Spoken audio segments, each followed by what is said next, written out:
সচিবালয়ে ভয়াবহ আগুন, বিশ্লেষকদের মতে এটি স্যাবোটাজ, সুযোগ নিল কারা? স্বরাষ্ট্র উপদেষ্টাকে জয়নুল আবদিন ফারুক, সচিবালয়ে কিভাবে আগুন লাগলো আজকে জানতে চাই। সচিবালয়ে আগুন, হুঁশিয়ারি সার্জিস আলমের। পুরল আসিফের দুই মন্ত্রণালয়, নীরবে দেখে গেলেন সবকিছু। এবং সর্বশেষ জানাবো, পূর্বাঞ্চলে হাসিনা পরিবারের প্লট নিয়ে দুদকের অনুসন্ধান শুরু। শুনছিলেন সংবাদ শিরোনাম, এবারে বিস্তারিত। স্বরাষ্ট্র উপদেষ্টাকে জয়নুল আবদিন ফারুক, সচিবালয়ে কিভাবে আগুন লাগলো আজকেই জানতে চাই।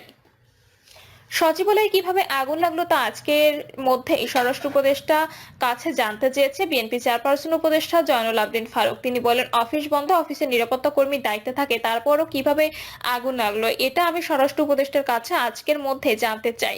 জয়নুল আবদিন ফারুক বলেন, স্বরাষ্ট্র উপদেষ্টার কাছে আরো জানতে চাই, ওবায়দুল কাদের কি করে বাংলাদেশ থেকে পালিয়ে ইন্ডিয়া গেল। এখনো শেখ হাসিনা ভারতে বসে বর্তমান সরকারের বিরুদ্ধে বিভিন্ন ধরনের ষড়যন্ত্র করছে। অন্তর্বর্তীকালীন সরকারকে সতর্ক করে বিএনপির সাবেক এই চিফ হুইপ বলেন, আমরা বর্তমান অন্তর্বর্তীকালীন সরকারকে আগে সতর্ক করেছিলাম যেন শেখ হাসিনা সরকারের দোসরদের সচিবালয় থেকে অপসারণ করা হয়। শেখ হাসিনা দোসররা আবারও ষড়যন্ত্র করে শেখ হাসিনাকে ক্ষমতায় আনার চেষ্টা করছে, এটা আমরা কোনোভাবে হাতে দেব না। সরকারের উদ্দেশ্যে তিনি বলেন, আপনাদের প্রতি আমাদের বিশ্বাস আছে, সেই বিশ্বাস রাখার জন্য স্পষ্ট করে নির্বাচনের তারিখ ঘোষণা করুন। নির্বাচিত সরকার দেশের পরবর্তী বৃহত্তর সংস্কার সম্পন্ন করবে। তিনি আরো বলেন, শুধু দুদকের মামলা দিলে হবে না, শেখ হাসিনা পরিবারের সবার দুর্নীতির শ্বেতপত্র জাতির সামনে তুলে ধরতে হবে।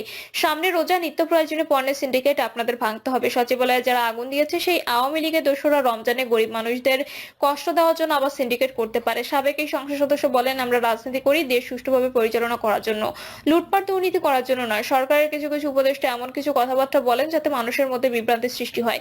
মানুষের মধ্যে বিভ্রান্তির সৃষ্টি হয় এমন বক্তব্য থেকে বিরত থাকবেন। যত দ্রুত সম্ভব জনপ্রতিনিধির কাছে নির্বাচন নিয়ে ক্ষমতা হস্তান্তর করুন। সচিবালয়ে আগুন, হুঁশিয়ারি সার্জিস আলমের। সচিবালয়ে খাপটি মেরে থাকা হাসিনার দালালেরা বিভিন্ন অপকর্মের ফাইলগুলো আগুনে পুড়িয়ে দিয়েছে বলে মন্তব্য করেছেন জাতীয় নাগরিক কমিটির মুখ্য সংগঠক ও জুলাই শহীদ স্মৃতি ফাউন্ডেশনের সাধারণ সম্পাদক সার্জিস আলম। আমলাতন্ত্র প্রশাসনে যেসব চাটার দল এখনো খাপটি মেরে লুকিয়ে আছে তাদের শেকড় থেকে উপড়ে ফেলতে হবে বলে হুঁশিয়ারি দেন তিনি। সার্জিস আলম বলেন, বিগত 16 বছরে আওয়ামী লীগের যারা চাটার দল ছিল তাদের মধ্যে অন্যতম একটা অংশ এই আমলারা।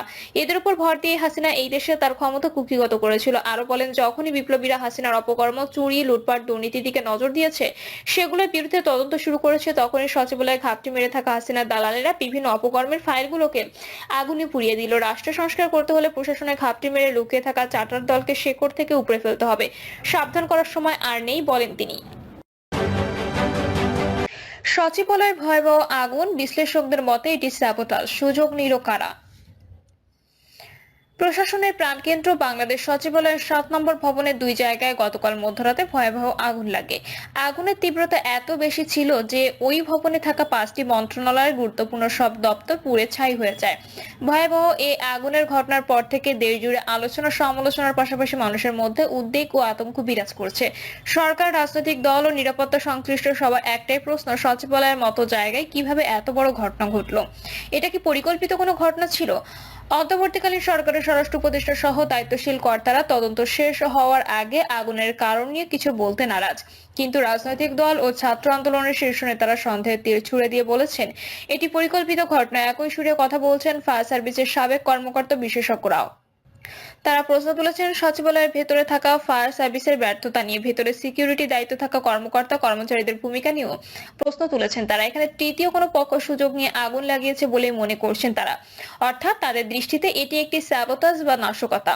ফায়ার সার্ভিস ও সিভিল ডিফেন্সের সাবেক মহাপরিচালক brigadier general engineer Ali Ahmed Khan বলেন, এটা স্যাবোটাজ হওয়ার সম্ভাবনা বেশি, অর্থাৎ নাশকতামূলক হওয়ার সম্ভাবনা বেশি। আগুনটা শর্ট সার্কিট থেকে হলে একসঙ্গে 3 থেকে 4 জায়গায় লাগার কথা নয়, দুর্বৃত্তে লাগানো আগুনেই এমনটা হয়। তিনি বলেন, আমি ভোর রাত থেকে এই আগুন ফলো করেছি, আমার কাছে মনে হয়েছে এটা স্যাবোটাজ। অতীতের অভিজ্ঞতা থেকে মনে হয়েছে এটা লাগানো আগুন, শর্ট সার্কিটের আগুন এখনো এভাবে লাগে না। এর মধ্যে কাল তো সচিবালয় বন্ধ ছিল, সুতরাং সন্দেহের যথেষ্ট অবকাশ রয়ে যাচ্ছে। তিনি বলেন, সচিবালয় তো রাষ্ট্রের কি পয়েন্ট কেপিআইবিভুক্ত এলাকা, যদি ওখানে আগেও একাধিকবার আগুন লেগেছে, পিট ব্লিউ কাজও করেছে, আবার কেন তাহলে আগুন লাগলো? আমরা অতীতের অভিজ্ঞতা থেকে বলতে পারি এভাবে কখনো দুর্ঘটনার আগুন লাগে না। নথি পোড়ানোর সুযোগ দেওয়া হয়েছে। রাষ্ট্রের এমন স্পর্শকাতর ও গুরুত্বপূর্ণ জায়গায় আগুন লাগাটা কোনোভাবেই মানা যায় না উল্লেখ করে ফায়ার বিশ্লেষক বলেন, এটা খুবই দুর্ভাগ্যজনক। আপনি জানেন এখানে অনেক কিছু আছে, চুরি হতে পারে, কিন্তু আপনি দরজা খুলে রাখলে হবে?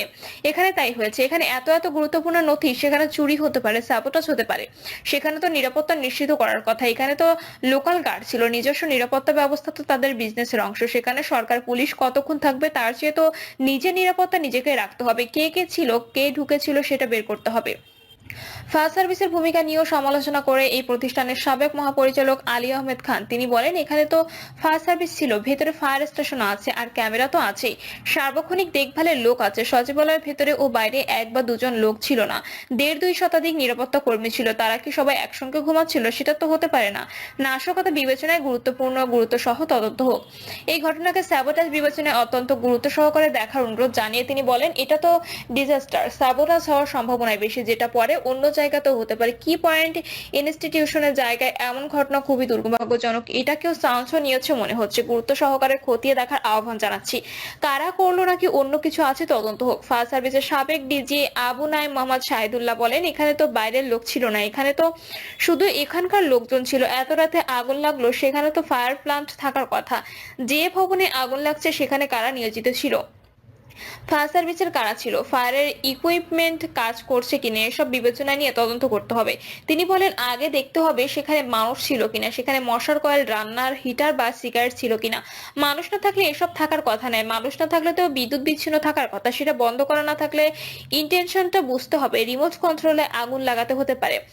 আবু নাইম মোহাম্মদ শাহিদুল্লাহ বলেন, আগুন যদি 6 তলাতে হয় সেটা কিন্তু রিমোট কন্ট্রোলের মাধ্যমে কোনো কিছু বিস্ফোরণ ঘটিয়ে করা হতে পারে। ড্রোন ব্যবহার কিংবা মানুষ ঢুকেছিল কিনা সেটার আলামত খুঁজতে হবে। এটা সাবোটাজ না এমন ভাবার কোনো কারণ নেই। তিনি বলেন, কেপিআই ভুক্ত প্রতিষ্ঠান হিসেবে সেখানে তো পূর্ণাঙ্গ ফায়ার স্টেশনই থাকার কথা, সেখানে টার্ন টেবল লেডার ব্যবহার করার কথা। সেখানে আদৌ সেটা ছিল কি, পাম্প ছিল কি? এখানে লেডার কেন ঢুকতে পারলো না? আমরা শুনছি, খবর পাচ্ছি গণপূর্ত সেখানে গেটের উপরে ছাউনি দিয়েছে, সেটা সরানোর জন্য ফায়ার চিঠিও দিয়েছে। ফায়ারের চিঠিকে কেন আমলে নেয়নি গণপূর্ত, সেটাও বিবেচনা আনতে হবে। আর পানির লেয়ার পর্যাপ্ত ছিল না। পড়ল আসিফের 2 মন্ত্রণালয়, নীরবে দেখে গেলেন সবকিছু। সচিবালয়ের 7 নম্বর ভবনে লাগা আগুনে পুড়ে গেছে এই ভবনের 6 থেকে 9 তলা পর্যন্ত 4টি ফ্লোর। এর মধ্যে আছে অন্তর্বর্তী সরকারের, স্থানীয় সরকার, পল্লী উন্নয়ন সমবায় এবং যুব ও ক্রীড়া মন্ত্রণালয়ের উপদেষ্টা আসিফ মাহমুদ সচিব ভূঁইয়া 2টি মন্ত্রণালয়। বিষণ্ণ মনে পুড়ে যাওয়া ভবন দেখে গেছেন তিনি। ফায়ার সার্ভিসের তথ্য অনুযায়ী তারা আগুন লাগার খবর পায় দিবাগত রাত 1:52। 2 মিনিটের ব্যবধানে রাত 1:54 ঘটনাস্থলে পৌঁছায় ফায়ার সার্ভিসের সদস্যরা। আগুন নিয়ন্ত্রণে প্রথমে ফায়ার সার্ভিসের 8টি ইউনিট কাজ করে, পরে ইউনিটের সংখ্যা বাড়ানো হয়। সবশেষ ফায়ার সার্ভিসের 19টি ইউনিট আগুন নিয়ন্ত্রণে কাজ করে। সকাল 8:05 আগুন নিয়ন্ত্রণে আসে। প্রায় 10 ঘন্টা পর দুপুর 12:15 দিকে তা পুরোপুরি নেভে। আগুন নেভানোর